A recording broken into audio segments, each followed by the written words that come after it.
ఇది అడవిలో ఇద్దరు ప్రాణ స్నేహితుల మధ్య జరిగిన ఒక చక్కటి కథ. ఈ కథ మనకు ఆపదలో ఆదుకునేవాడే నిజమైన స్నేహితుడు. A friend in need is a friend indeed అనే నిజాన్ని తెలియజేస్తుంది. చింటూ బంటూల కథ. ఒక దట్టమైన అడవిలో ఒక పెద్ద మర్రిచెట్టు ఉండేది. ఆ చెట్టుపై చింటూ అనే ఒక చురుకైన ఉడుత, చెట్టు కింద ఉన్న పొదల్లో బంటూ అనే ఒక జింక నివసించేవి. ఆ రెండు రోజు మొత్తం కలిసి ఆడుకుంటూ, పండ్లను పంచుకుని తింటూ చాలా సంతోషంగా ఉండేవి. మనం ఎప్పటికీ ఇలాగే మంచి స్నేహితులుగా ఉందాం బంటూ అని చింటూ ఎప్పుడూ అంటూ ఉండేది. బంటూ కూడా ఎంతో ప్రేమగా తలుపేది. ఒకరోజు మధ్యాహ్నం బంటూ హాయిగా గడ్డి మిస్తుండగా దూరం నుండి ఒక వేటగాడు రావడం చింటూ చూసింది. ఆ వేటగాడి చేతిలో ఒక పెద్ద వల ఉంది. వాడు నేరుగా బంటూ ఉన్న వైపుకే వస్తున్నాడు. చింటూ గట్టిగా అరిచింది, బంటూ, త్వరగా పారిపో, వేటగాడు వస్తున్నాడు.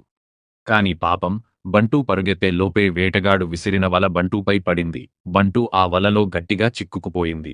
ఎంత ప్రయత్నించినా బయటకు రాలేకపోయింది. వేటగాడు వేరే జంతువులను కూడా పట్టుకోవడానికి కొంచెం దూరంగా వెళ్ళాడు.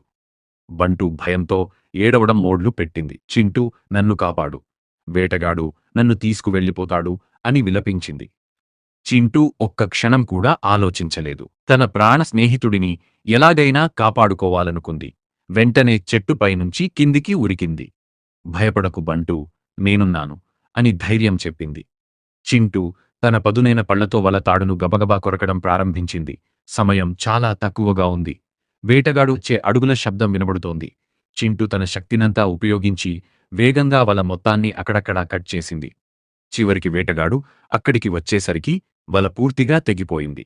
బంటూ వల నుండి బయటకు వచ్చి చింటూను తన వీపుపై ఎక్కించుకుని అడవిలోకి వేగంగా పరుగెత్తింది. ఇద్దరూ సురక్షితంగా వేటగాడి బారి నుండి తప్పించుకున్నారు.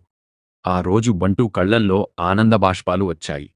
ఈరోజు నువ్వు నా ప్రాణాలను కాపాడావు చింటూ, నిజమైన స్నేహితుడివి అని నిరూపించుకున్నావు అంది. కథ ద్వారా మనం నేర్చుకోవలసిన నీతి, మాటలు చెప్పడం ముఖ్యం కాదు. కష్టాల్లో ఉన్నప్పుడు మనకు తోడుగా నిలబడేవాడే నిజమైన స్నేహితుడు. స్నేహానికి పరిమాణంతో పనిలేదు. సహాయం చేయాలనే మంచి మనసు ఉంటే చాలు.